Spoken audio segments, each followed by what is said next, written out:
In a previous video, I explained the balance of power. Now we're going to look at the balance of threat, which is a modification of the previous concept. So let's start by looking at an example of the balance of power.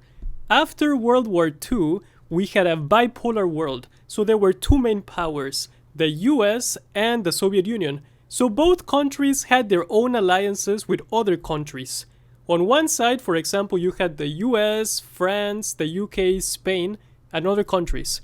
And on the other side, you had the Soviet Union with Poland, Czechoslovakia, and China. Well, China for a period of time, but let's use it for this example.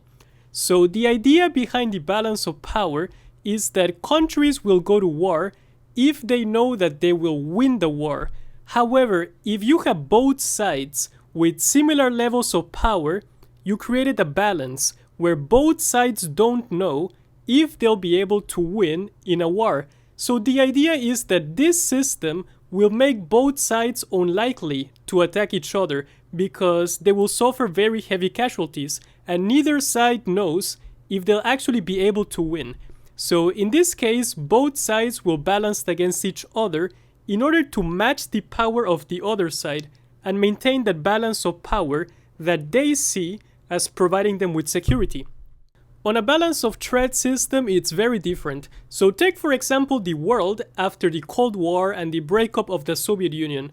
In that time, there was now only one main power, the United States. So what you have is a unipolar world. There are no two main powers anymore. So who is the US going to balance against? There's no other power with similar power capabilities. So instead of looking at the international system from the perspective of the balance of power, where you need two or more powers, we now look at things through a balance of threat perspective.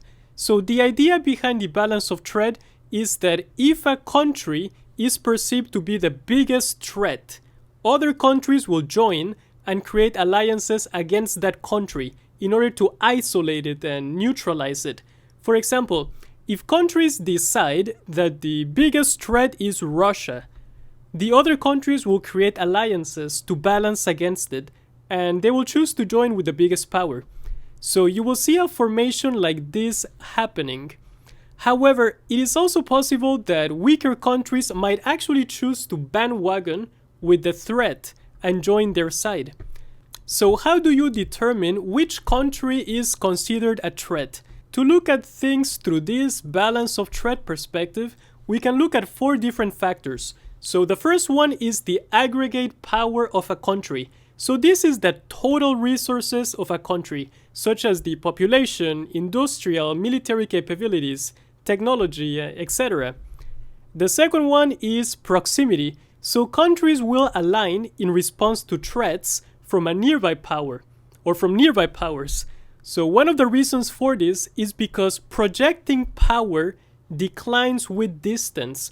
So countries that are nearby pose a greater threat than those that are far away.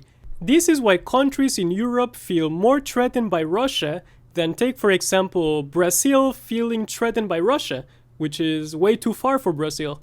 So one thing to notice is that in some cases, countries that border a great power might actually be so vulnerable that they might choose to bandwagon. This means that they will ally with the source of threat instead of balancing against it.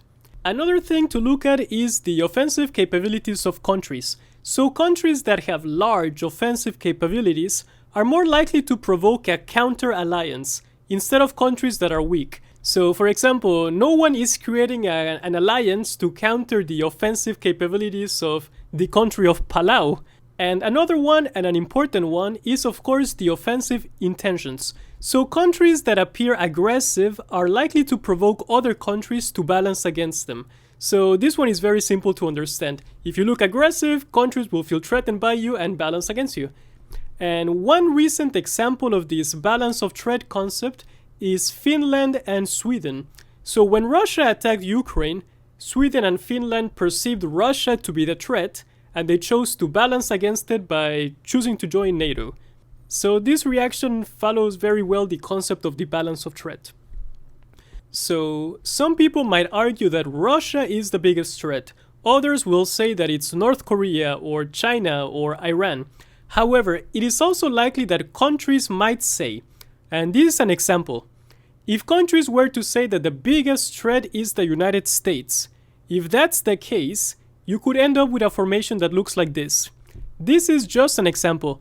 However, of course, looking at the current world situation, it is quite unlikely. However, this is an issue that might happen on a balance of threat system, which is that it is possible for the balance of threat to be used against you. And formations like this could happen under this system, compared to under a balance of power system, where you have the formation of each side designed to maintain a balance of power between them. So this is basically the difference between both. The balance of threat is designed to balance against countries that others perceive to be a threat, while the balance of power is designed to maintain similar power capabilities between them, between two or more powers. And this is done in order to avoid them from possibly going into war. So from this, we can start to make a few questions about the future. So as we move into a multipolar world with three great powers, the United States, Russia, and China, what kind of formations will we see? Will we see a balance of power formation or a balance of threat formation or a combination of both? So that's it for this one, and feel free to subscribe. I would like to have maybe 200 subscribers. So that's the next channel goal, 200 subscribers. So that's it for this one. Thanks for watching.